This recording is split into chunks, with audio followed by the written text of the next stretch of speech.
ओम श्री साईनाथाय नमः। श्री साईं सच्चरित्र अध्याय 1। गेहूं पीसने वाला एक अद्भुत संत। वंदना। गेहूं पीसने की कथा और उसका तात्पर्य।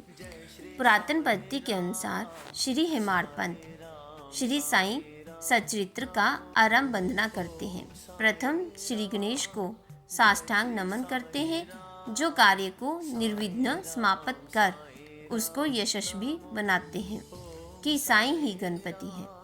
फिर भगवती सरस्वती को, जिन्होंने काव्य रचने की प्रेरणा दी, और कहते हैं कि साईं भगवती से भिन्न नहीं है, जो कि स्वयं ही अपना जीवन संगीत बयान कर रहे हैं। फिर ब्रह्मा, विष्णु और महेश को, जो क्रमशः उत्पत्ति, स्थिति और संहार करता है, और कहते हैं कि श्री साईं और वे अभिन्न हैं। वे स्वयं ही गुरु बनकर भव सागर से पार उतार देंगे। फिर अपने कुल देवता श्री नारायण आदिनाथ की वंदना करते हैं, जो कि कोंकण में प्रकट हुए। कोंकण वे भूमि है जिसे श्री परशुराम जी ने समुद्र से निकालकर स्थापित किया था। तत्पश्चात वे अपने कुल के आदि पुरुषों को नमन करते हैं। फिर श्री भारद्वाज मुनि को, जिनके गोत्र में उनका जन्म हुआ। पश्चात उन ऋषियों को, जैसे याज्ञवल्क्य, भृगु, पराशर, नारद, वेदव्यास, सनक, सनंदन, सनंत कुमार, शुक, सौनक, विश्वामित्र, वशिष्ठ, वाल्मीकि, वामदेव, जैमिन, वैश्यापन, नव, योदिंग इत्यादि तथा आधुनिक संत जैसे निवृत्ति, ज्ञानदेव, सोपान, मुक्ताबाई, जनार्दन, एकनाथ, नामदेव, तुर्काराम, कान्हा, नरहरि आदि को नमन करते हैं। फिर अपने पितामह सदाशिव, पिता रघुनाथ और माता को, जो उनके बचपन में ही गत हो गई थी। फिर अपनी चाची को, जिन्होंने उनका भरण पोषण किया, और अपने प्रिय ज्येष्ठ भ्राता को नमन करते हैं।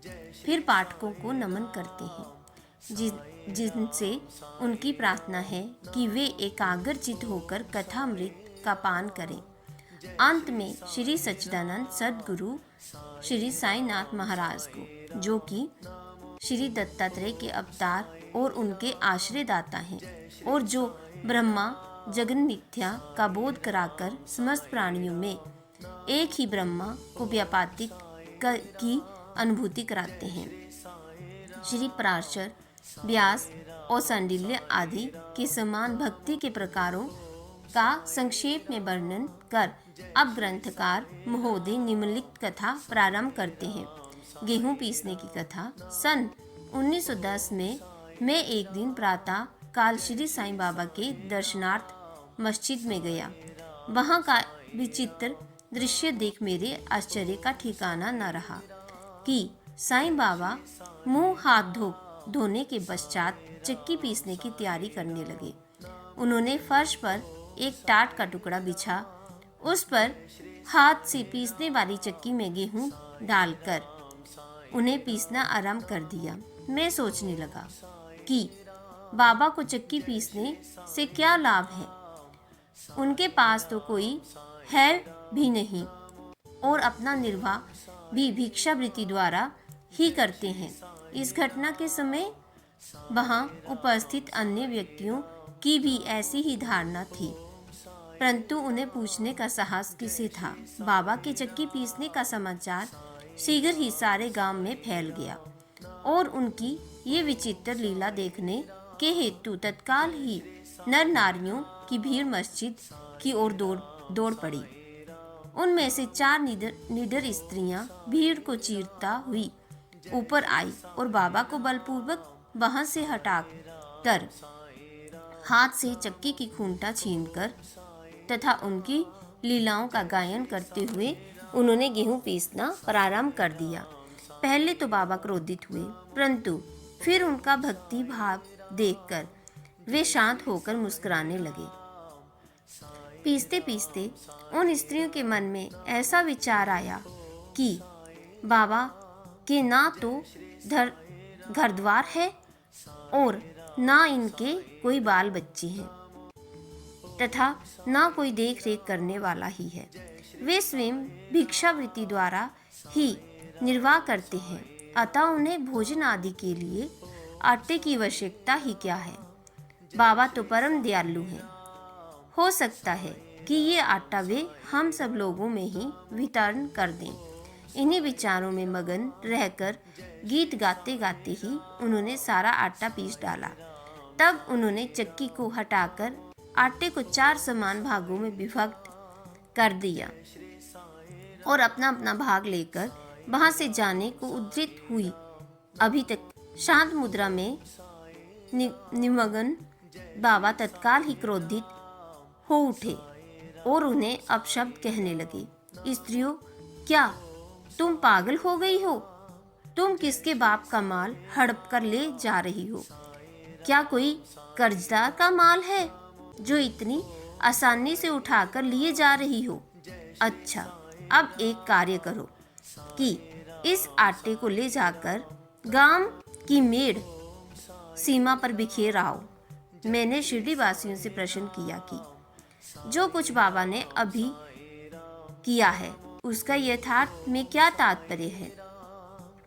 उन्होंने मुझे बतलाया कि गांव में भिक्षुची का हैजा का जोरों से प्रकोप है और उसके निवारणार्थ ही बाबा का ये उपचार है। अभी जो कुछ आपने पीसते देखा वह गेहूं नहीं वरना भिक्षुची का हैजा थी, जो पीसकर नष्ट भ्रष्ट कर दी गई है। इस घटना के पश्चात सचमुच भिक्षुचिका की स्क्रमता शांत हो गई और ग्रामवासी सुखी हो गए। ये जानकर मेरी प्रसन्नता का पारावार न रहा। मेरा कौतूहल जागृत हो गया। मैं स्वयं से प्रश्न करने लगा कि आटे और भिक्षुचिका हैजा रोग का भौतिक तथा पारंपरिक क्या संबंध है? इसका सूत्र कैसे ज्ञात हो? घटना बुद्धिगम्य सी प्रतीत नहीं होती।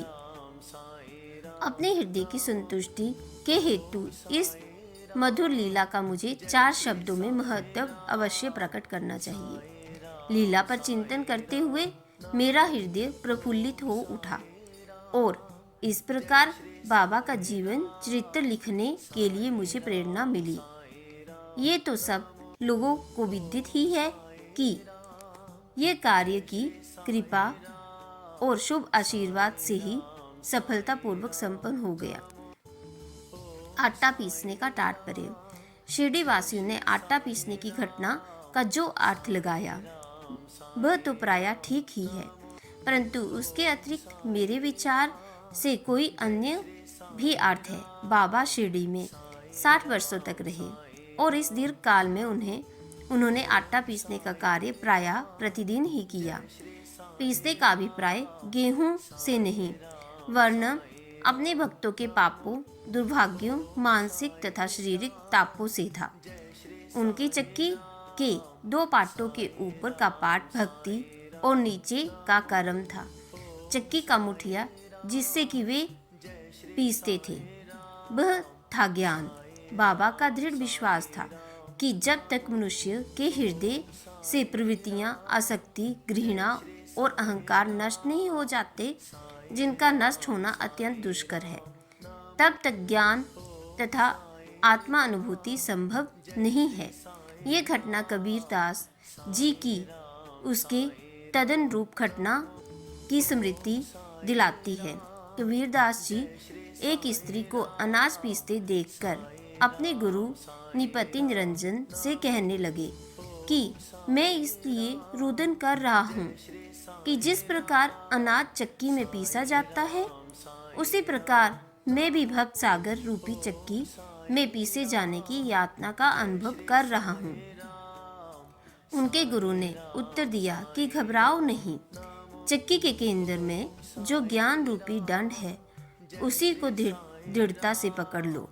जिस प्रकार तुम मुझे करते देख रहे हो उससे दूर मत जाओ, बस केंद्र की ओर ही अग्रसर होते जाओ और तब ये निश्चित है कि तुम इस भवसागर रूपी चक्की से अवश्य ही बच जाओगे।